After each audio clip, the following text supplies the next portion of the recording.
Yemani yebusi, hey unqabile man umntakwenu. Unqabe phi kakade? Ukhona shem xa ubhizi. Oh hayi kungcono. Usaphangela? Ewe kaloku yi-paramedic. Hayi bobusi. Umuntu olunge kangaka khona katshiwo. Uthena ngantoni James? Hayi bobusi. Ndithetha ngomlomo nje na.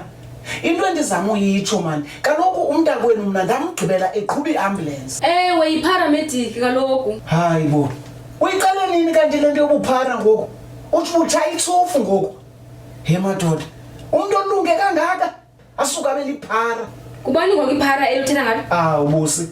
Awuthi kanti umntakwenu liphara. Unjani kanti? Ndiphilile babe khondo kunjani? Hayi kodwa shema ayifani naye nyani into yobuphara. Yo, uthi liphara. Iphara elithi pha. Yazi James, imfundo ibalekile. Hayi, andiyifuni mna shema imfundo. Imfundo hayi andiyifuni. Ndifundela uba liphara. Jonga ngoku umntakwenu liphara. Iphara eqhuba iambulance. Yo, inoba uba nemihlukuhlo yabantu abayohlukuhla lowa.